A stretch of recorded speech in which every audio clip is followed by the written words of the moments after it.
Sejumlah tempat berlindung tentara Ukraina terekam kena serangan drone peledak Rusia. Drone terbang dan menghantam parit secara akurat.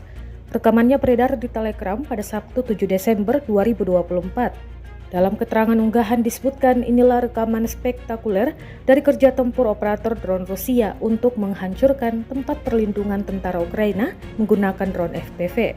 Belum diketahui total korban jiwa maupun yang terluka. Kendati demikian, rekamannya kini telah menuai berbagai komentar dari warganet.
Download Tribun X sekarang, menghadirkan lokal menjadi Indonesia.